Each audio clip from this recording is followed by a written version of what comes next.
નમસ્કાર, આપ જોઈ રહ્યા છો લખત ન્યૂઝ અપડેટ ચેનલ। તમામ સમાચાર અને અપડેટ મેળવવા માટે ચેનલને સબસ્ક્રાઇબ કરો અને બેલ આઇકન પર ક્લિક કરો જેથી તમામ સમાચાર અને અપડેટ તમને મળી રહે।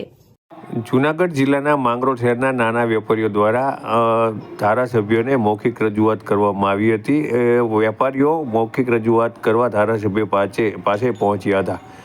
નાના વેપારીઓ બહાર કાઢેલા છાપરા તેમજ ટ્રાફિક અને પાથરણાવાળા સહિતની અન્ય કેટલીક રજૂઆત વેપારીઓ દ્વારા ધારાસભ્યશ્રીને કરવામાં આવી હતી। વેપારીઓને કનડગત થતા પ્રશ્નો બાબતે ધારાસભ્યોને રજૂઆત કરતા આવનારા સમયમાં જલ્દી વેપારીઓના પ્રશ્નોના નિકાલ કરવાની ખાતરી ધારાસભ્ય ભગવાનજી કરગઠિયા દ્વારા આપવામાં આવી હતી।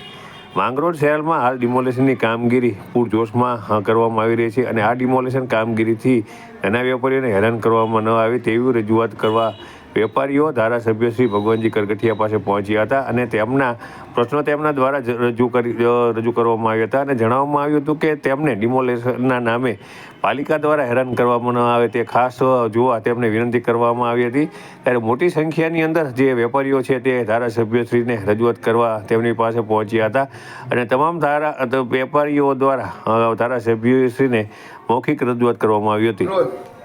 માંગરોળ શહેરના તમામ વેપારીઓ સાથે એક અગત્યની મિટિંગ રાખવામાં આવેલી, જેમાં 100 જેટલા વેપારીઓ હાજર હતા અને જે વેપારીને ઘણા જે કંઈ પ્રશ્નો છે એની મુશ્કેલી છે એ મને રજૂઆત કરવામાં આવી અને વહેલામાં વહેલી તકે એની મુશ્કેલીનો ઉકેલ આવે એવી સરકાર કક્ષાએ એને જ્યાં કંઈ રજૂઆત કરવાની છે એ રજૂઆત કરી અને એના પ્રશ્નનો નિકાલ લઈ આવવાની મેં ખાતરી આપેલી છે।